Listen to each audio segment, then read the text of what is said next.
Hello students. आज के video में हम कुछ नया नहीं देखने वाले हैं। कोलॉइड्स जो हमने पढ़ा तो एनसीईआरटी टेक्स्ट बुक में एक्सरसाइज में कोलॉइड्स के ऊपर कौन कौन से क्वेश्चन है वही हम आज देखने वाले हैं। तो सबसे पहला जो क्वेश्चन है वो है 5.9।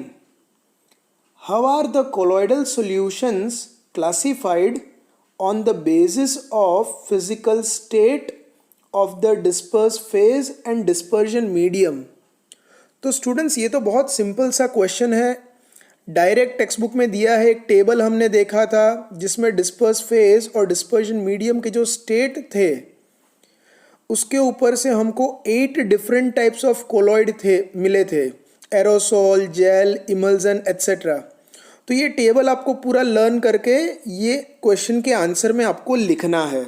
डायरेक्ट क्वेश्चन है ये। दूसरा क्वेश्चन है 5.11।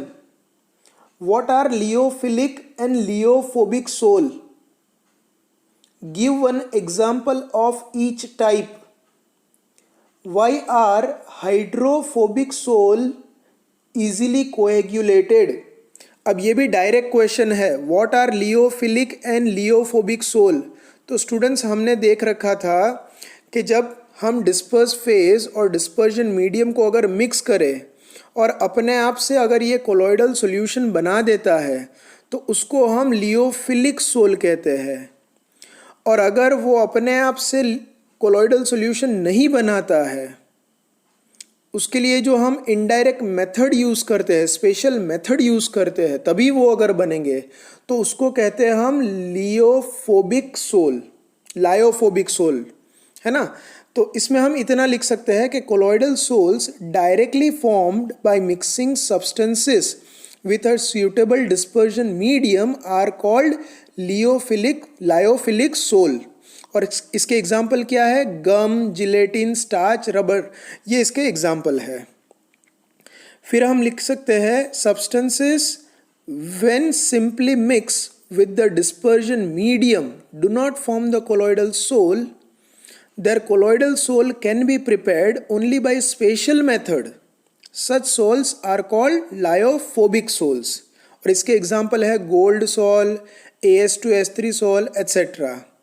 और जो इसका जो थर्ड पार्ट है, ये क्वेश्चन का जो थर्ड पार्ट है, why are hydrophobic sols easily coagulated. तो हमने ये देख रखा है कि जो हाइड्रोफोबिक सोल या लायोफोबिक सोल, उनकी स्टेबिलिटी का रीज़न क्या है? चार्ज। तो अगर हम ये चार्ज को रिमूव कर दे तो ये इजीली कोएगुलेट हो जाते हैं।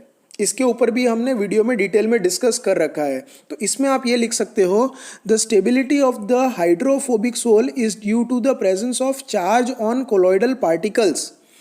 If somehow the charge is removed, कैसे रिमूव करेंगे? अलग अलग मेथड है, बाय एडिंग सुटेबल इलेक्ट्रोलाइट।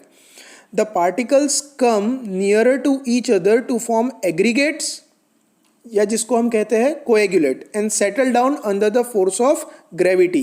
तो ये इसका कंप्लीट आंसर हुआ।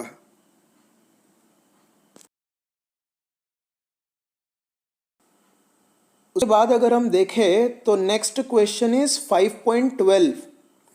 What is the difference between multi molecular and macromolecular colloids? तो स्टूडेंट्स ये पार्ट में आपको टेक्स्ट बुक में जो मल्टी मॉलिक्यूलर और मैक्रोमोलिकुलर कोलॉइड्स का जो डिस्क्रिप्शन दिया है बस आपको उतना ही डायरेक्टली लिख लेना है। Give one example of each, examples भी उसमें दे रखे हैं।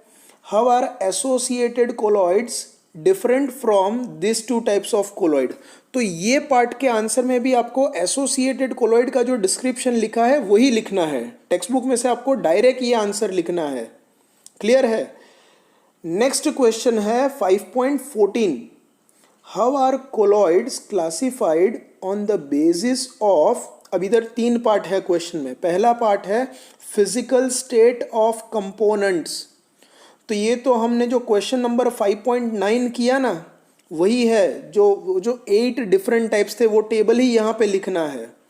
सेकंड पार्ट है नेचर ऑफ डिस्पर्स फेज, मतलब यहाँ पे ये मल्टी मॉलिक्यूलर, एसोसिएटेड कोलॉइड्स या मैक्रोमोलिकुलर कोलॉइड्स वो लिखना है। And third is interaction between disperse phase and dispersion medium. मतलब कि यहाँ पे लायोफिलिक और लायोफोबिक कोलॉइड्स के बारे में लिखना है। तो ये भी क्लासिफिकेशन का पूरा क्वेश्चन हो गया, नया कुछ नहीं है इसमें। फिर नेक्स्ट क्वेश्चन इज 5.15, ये भी 3 पार्ट में है, इसके 3 सब क्वेश्चन है। Explain what is observed.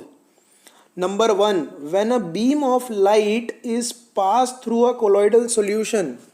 तो अगर हम कोलॉइडल सॉल्यूशन में से अगर बीम ऑफ लाइट पास करेंगे तो क्या होगा, ट्रिंडल इफेक्ट दिखाई देगा ना।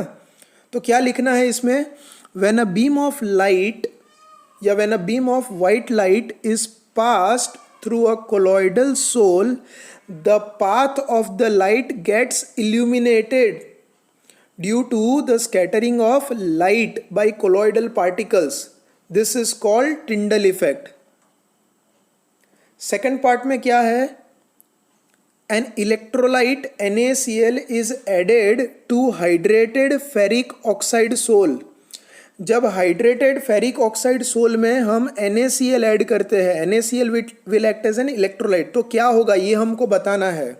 तो सबसे पहले आपको ये पता होना चाहिए कि जो हाइड्रेटेड फेरिक ऑक्साइड सोल है वो पॉजिटिवली चार्ज सोल है।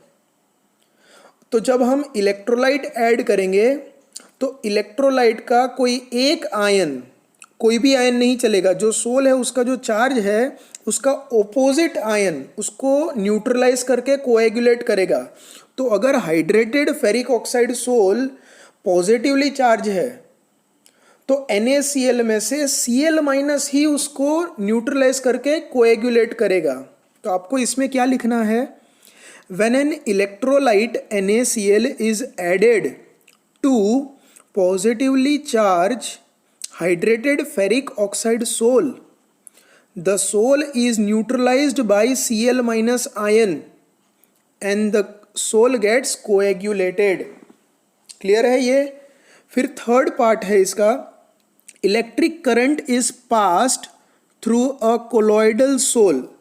अगर हम कोलॉइडल सोल में से इलेक्ट्रिक करंट पास करें तो क्या होगा, इलेक्ट्रोफोरेसिस होगा। और इलेक्ट्रोफोरेसिस में क्या होता है, जो कोलॉइडल पार्टिकल्स होते हैं वो ओपोजिटली चार्ज इलेक्ट्रोड्स के ऊपर अट्रैक्ट होके कोएगुलेट हो जाते हैं, इसी को तो हम इलेक्ट्रोफोरेसिस कहते हैं।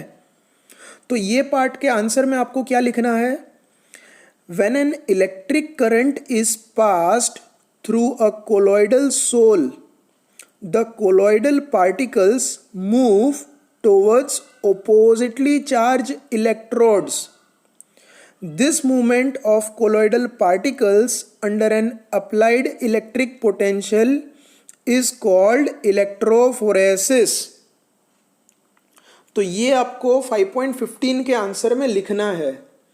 Next question is 5.16, what are emulsions, what are their different types, give example of each type. तो ये भी टेक्स्ट बुक का डायरेक्ट क्वेश्चन हुआ। टेक्स्ट बुक में एक बड़ा सा टॉपिक है वो आपको डायरेक्ट यहाँ पे लिखना है। ये एग्जाम में 3 या 4 मार्क में एग्जाम में ये पूछ सकते हैं। तो व्हाट आर इमल्जन, जब डिस्पर्स फेज और डिस्पर्जन मीडियम दोनों ही लिक्विड है तो उसको हम इमल्जन कहते हैं। उसके टाइप क्या है, water in oil, oil in water, और उसके एग्जाम्पल्स जो है वो आपको लिखना है यहाँ पे। आई होप आप ये अपने आप कर सकते हो। नेक्स्ट क्वेश्चन है 5.17, how do emulsifiers stabilise emulsion, name two emulsifiers. ये भी वही टॉपिक के अंदर आ जाता है। तो इमल्जीफाइंग एजेंट जो होते हैं जिसको हम इमल्जीफायर्स कहते हैं, ये इमल्जन को कैसे स्टेबिलाइज करते हैं। तो मैंने आपको बताया था जो सस्पेंडेड पार्टिकल्स है उनके ऊपर ये इंट्राफेशियल फिल्म बना देते हैं, एक कोट जैसा कर देते हैं। तो आपको इसमें लिखना है, the emulsifying agent forms an interfacial film between suspended particles and the medium. Suspended particles और मीडियम के बीच में एक इंटरफेशियल फिल्म बना देते हैं। Thus it prevents the drop of dispersed phase from coming together and forming a separate layer. और इसके एग्जाम्पल है proteins, gums, soaps etcetera. Next question है हमारा 5.18। Action of soap is due to emulsification and micelle formation, comment. तो students, हमने जो discuss किया था cleansing action of soap, text book में एक डायरेक्ट पैराग्राफ दिया है, आपको वो एज इट इज लिखना है विथ डायग्राम। यही इसका आंसर है। नेक्स्ट क्वेश्चन जो है वो है 5.23। Explain the following terms: electrophoresis, coagulation, dialysis, Tyndall effect. तो स्टूडेंट्स, ये भी डायरेक्ट क्वेश्चन है, टेक्स्ट बुक में आपको डायरेक्ट इसके डेफिनेशंस मिल जाएंगे, वो आपको लिखना है। उसके बाद है 5.24, गिव 4 यूजेस ऑफ इमल्जन्स। तो स्टूडेंट्स, हमने एक टॉपिक किया था इंडस्ट्रियल एप्लीकेशंस ऑफ कोलॉइड्स, तो उसमें जो भी एग्जाम्पल इमल्जन के हैं वो आप लिख सकते हो, कोई भी 4 लिखने हैं। फॉर एग्जाम्पल हम लिख सकते हैं many medicinal and pharmaceutical preparations are emulsions. Example milk of magnesia, an emulsion is used for stomach disorder. ये एग्जाम्पल भी हमने डिस्कस किया था। फिर आप लिख सकते हो cleansing action of soaps and detergents is due to emulsification and micelle formation, ये लिख सकते हो। थर्ड एग्जाम्पल है disinfectants like Dettol and Lysol when mix with water form oil in water type emulsion, ये आप लिख सकते हो। Then next is asphalt emulsified with water is used for constructing roads without the necessity of melting the asphalt. तो ये जो हम road बनाते हैं इसका एग्जाम्पल है, वो भी एक इमल्जन का एप्लीकेशन है। फिर आप लिख सकते हो emulsions play an important role in industry. The metal ore are concentrated by froth flotation process which involves the treatment of pulverised ore in emulsion of pine oil. तो स्टूडेंट्स, ये जो एग्जाम्पल है वो ये चैप्टर में नहीं दिया हुआ है, पर चैप्टर 6 जो कि मेटलर्जी से रिलेटेड है उसमें से ये एग्जाम्पल लिया हुआ है। तो अभी आप इसको याद ना भी रखो तो चलेगा, पर बाकी के एग्जाम्पल्स जो टेक्स्ट बुक में लिखे हैं वो आप यहाँ पे लिख सकते हो। फिर नेक्स्ट क्वेश्चन है 5.25, what are micelles, give an example of micellar system. तो ये भी सिंपल सा क्वेश्चन है। माइसेल क्या है उसका डेफिनेशन लिखना है, तो आप लिखोगे substances which at low concentrations behave as normal strong electrolytes but at higher concentration exhibit colloidal behavior due to the formation of aggregates are called micelles। मतलब कि ये एसोसिएटेड कोलॉइड का ही डेफिनेशन हुआ, क्योंकि माइसेल्स जो है वो एसोसिएटेड कोलॉइड का ही एग्जाम्पल है। तो इसके एग्जाम्पल में आप लिख सकते हो soap solution in water, simple सा क्वेश्चन है। Then next question is 5.26, explain the term with suitable example. पहला है अल्कोसॉल। तो अल्कोसॉल किसको कहेंगे? In the sol if the medium is alcohol it is called alcosol, है ना। जब आपका डिस्पर्जन मीडियम अल्कोहल है तो उसको हम अल्कोसॉल कहेंगे। Then next is what is aerosol. Aerosol क्या होता है? तो a colloid in which disperse phase is solid और लिक्विड। आपका डिस्पर्स फेज सॉलिड या लिक्विड कुछ भी हो सकता है, and dispersion medium is gas is called aerosol. Example smoke, fog etcetera. आपका डिस्पर्जन मीडियम गैस होना चाहिए, डिस्पर्स फेज सॉलिड हो लिक्विड हो चलेगा। और लास्ट है हाइड्रोसॉल। स्टूडेंट्स याद रखना, हाइड्रोसॉल को एक्वासोल भी कहते हैं। तो हाइड्रोसॉल क्या है?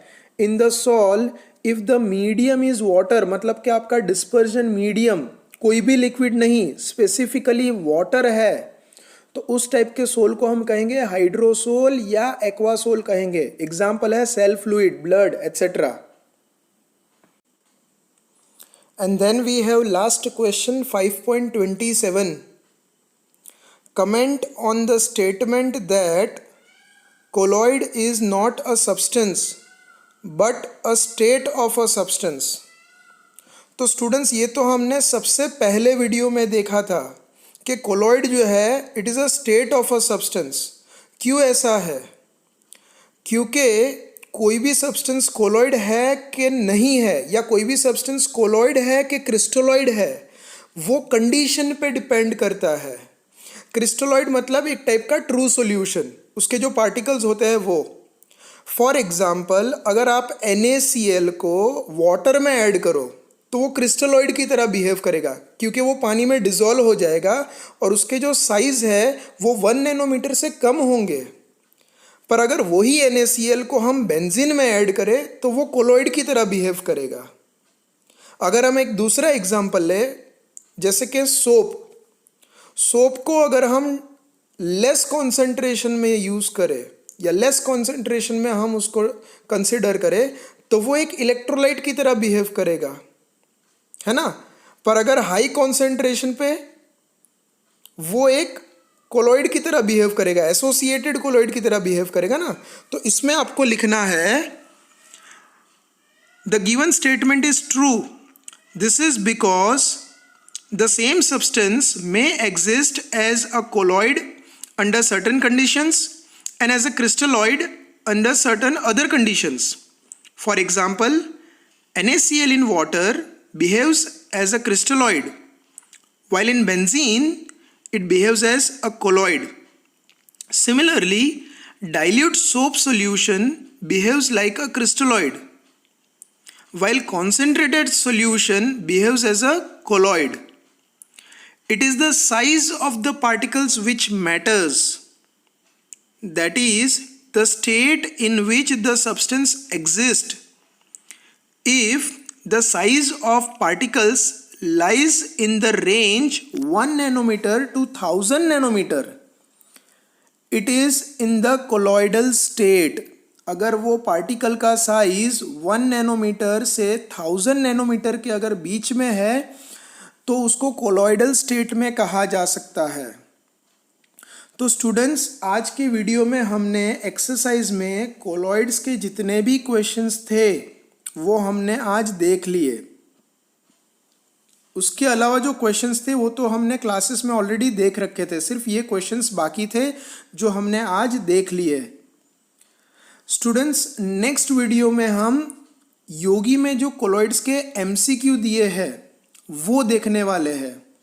तो आज का वीडियो देखने के बाद आई विश कि आप जितने भी ये जो क्वेश्चंस हमने आज डिस्कस किए वो आप फटाफट से लर्न कर लो, उसको लिख के एक बार प्रैक्टिस कर लो, और उसके बाद योगी में जितने भी MCQs है कोलॉइड्स के वो आप खुद से सॉल्व करो, ताकि नेक्स्ट वीडियो में आपके जो भी डाउट्स है वही क्लियर होंगे। मैं ट्राई करूंगा कि सारे क्वेश्चंस वीडियो में आपके साथ डिस्कस करूं, क्योंकि अलग अलग स्टूडेंट्स के अलग अलग डाउट्स होंगे, तो आपके जो भी डाउट्स है वो वीडियो में ही आपके सॉल्व हो जाएंगे।